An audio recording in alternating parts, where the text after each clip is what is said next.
In the name of God, the compassionate, the merciful, hello everyone, and welcome to this edition of our Ryan in English News with me, Nimachit Sas.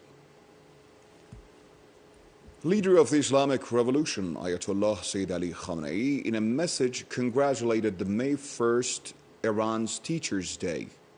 In a message congratulating Teachers' Day to all teachers of schools, universities, and seminaries, Ayatollah Khamenei said, "The great work and jihad of teachers is to flourish the talents of children and teenagers in the path of Islamic and revolutionary values." Referring to the remarks of Imam Khomeini, who said, "The role of a teacher in society is the role of prophets," Ayatollah Khamenei noted, "This is a statement of Imam Khomeini was not a propaganda slogan. It was words of the Holy Quran." The leader added, "The Islamic establishment emerged with the same goal of forming a just and idealistic religious community, and it is natural that the country's educational system cannot have a goal other than the overall goal of the establishment."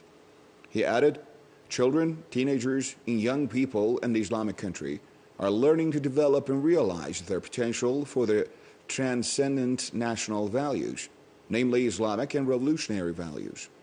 The leader went on to say, "This vital training and the mechanism for its realization is a great work that the teachers are responsible for it."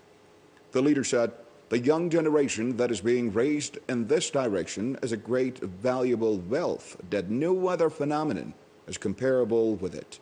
This wealth is the product of the work and motivation of teachers in schools, universities, and seminaries."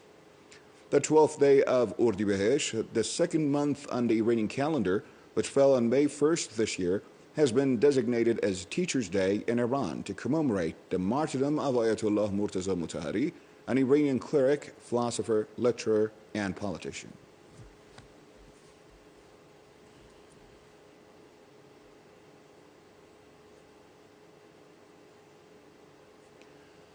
In a phone conversation with the Ministry of Health and Medical Education on Friday, President Hassan Rouhani received a report on the latest situation of coronavirus throughout the country and evaluating the implementation of National Task Force for Fighting Coronavirus resolutions. The President stressed the provision of timely, accurate, and comprehensive information to people about determining the white, yellow, and red status indicators for cities and provinces in terms of coronavirus spread. President Rouhani stressed the need for the Health Ministry to determine the indicators of the three conditions of white, yellow, and red, and added health protocols for reopening and resumption of activities in cities with each of these three conditions should be compiled and presented. The President also instructed the Health Minister to prepare the conditions and protocols for the commencement of activities of busy and crowded businesses and centers that have not been reopened so far, and to submit them for approval at Sunday's meeting of the National Task Force for Fighting Coronavirus. For his part, Health Minister Saeed Namaki gave a full report on the situation of coronavirus outbreak in the country, as well as the implementation of the resolutions of the task force. Meantime, in a telephone conversation with Oil Minister, President Rouhani referred to the listing of public companies' shares in the stock market with the aim of strengthening the country's stock market and stressed the need for more presence and activation of oil and petrochemical companies in the stock market. During the phone talk, the President followed up on the progress of oil projects, saying the Oil Ministry should work harder in the difficult conditions of the country due to unfair sanctions, with more efforts to accelerate the operation of its projects to be a pioneer in realizing the slogan of surge in production. He also discussed the latest and future developments in the global oil market. For his part, Oil Minister Bijan Namdar Zangane also presented a complete report on the progress of oil projects to the President, explaining the situation of the global oil market and predicting its future developments. Elsewhere, in a telephone conversation with the Minister of Roads and Urban Development, President Rouhani referred to his recent talks with the leaders of some countries, including the neighboring states, and said, "These countries are willing to resume border exchanges and transportation of goods with Iran." The President instructed the minister to make necessary arrangements for this purpose as soon as possible with full observance of health protocols. President Rouhani was also informed about the latest situation of the country's transportation in the period of implementing smart distancing plan, emphasizing the application of creative plans in the field of transportation, and said the distancing plan put forward by the Health Ministry should be made in such a way as to prevent the spread of the disease while eliminating people's concerns. President Rouhani also stressed the need to complete unfinished projects in the country despite difficult economic conditions caused by unfair United States sanctions and the economic consequences of coronavirus outbreak, with the aim of fulfilling the motto of surge in production. He stressed the necessary measures should be taken to complete the projects with more than 80% physical progress. The president further emphasized that the need to provide basic goods needed by the people and provide the market with essential and basic goods. He appreciated the measures taken in this regard, stressing that the 4 million tons of basic goods that are currently at customs must be released as soon as possible. Mohammad Islami, the roads minister, also gave a comprehensive report on the implementation process of the ministry's plans and projects, as well as the status of the National Housing Action Plan. President Rouhani also was briefed about the central bank's efforts for returning the foreign currency income out of exports and how to use various resources available to the central bank and providing basic and essential goods. In a phone conversation with the governor of the central bank, President Rouhani appreciated the efforts of the central bank and the difficult international situation to meet the essential needs of the country according to the government's plan. Abdul Nasser Hemmati also explained the central bank's plans for open market operations. President Rouhani also had a phone call with the head of Plan and Budget Organization, during which the president asked about the latest status of the country's budget in terms of revenue and expenditure management and the economic situation caused by the outbreak of coronavirus, as well as the allocation of funds to the agencies.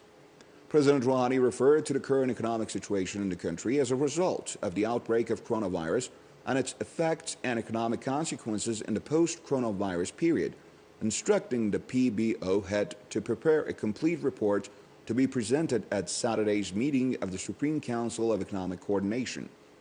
Mohammad Bagher Nobacht, Vice President and Head of Plan and Budget Organization, reported on the state of the country's budget, the management of expenditures, and the allocation of funds. Head of Iran's Health Ministry's Public Relations Office said on Friday that 76,318 people out of a total of 95,646 infected with the coronavirus have recovered, whereas 6,091 people have lost their lives. Kyonush Jahanpur went on to say 1,006 new affected cases have been detected and 63 others have lost their lives since Thursday. Iran has taken numerous steps to stop the spread of the disease, ranging from shutting down schools and universities to canceling cultural and religious gatherings. It is also constantly disinfecting and sanitizing public places. Now, the coronavirus, COVID-19, is affecting 212 countries and territories around the world, with 3,364,253 active cases and 237,469 deaths. Fortunately, 1,069,057 people have recovered from the deadly illness. The United States, with 1,111,543 active corona cases and the death of nearly 65,000 people, tops the chart of the COVID-19 cases and fatalities. The storage of bodies in a truck is being probed, as the New York City Mayor, Bill de Blasio, says it is unacceptable. In the U.S., the government reported that 3.8 million laid-off workers applied for jobless benefits last week, raising the total to 30.3 million in the 6 weeks since the outbreak took hold. The layoffs amount to 1 in 6 American workers and encompass more people than the entire population of Texas. Some economists say when the U.S. unemployment rate for April comes out next week, it could be as high as 20%, a figure not seen since the Depression of the 1930s, when joblessness peaked at 25%. In Europe, the number of coronavirus deaths has passed 135,000. Britain has the active epicenter of the virus with 177,454 active cases and 27,510 deaths. A new report says the coronavirus epidemic is killing Britain's ethnic minorities in disproportionate numbers, despite the fact that most minority groups are much younger on average than the white British population. According to a report by the Institute for Fiscal Studies, per capita deaths for people in Britain who had black Caribbean heritage were 3 times that for British citizens who are white. However, British Prime Minister Boris Johnson says he's going to give the green light of easing restrictions next week. France, with about 167,000 active cases and 24,376 deaths, is reporting a surge in theft from pharmacies and stores.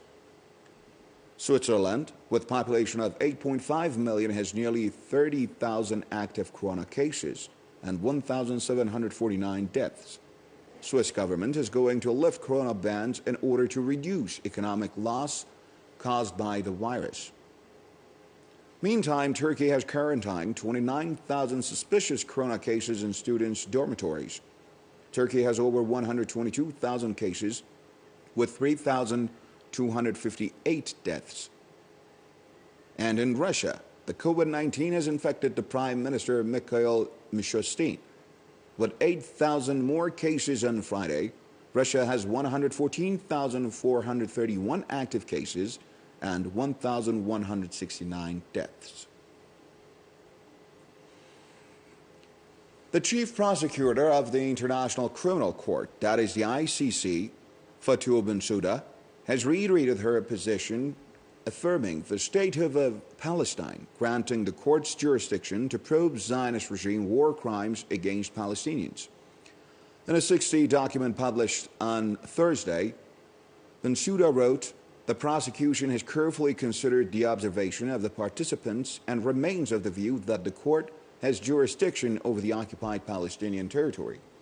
The ICC chief argued in detail in the document that the state of Palestine, an ICC member, fulfills all required criteria to file a criminal case in the court.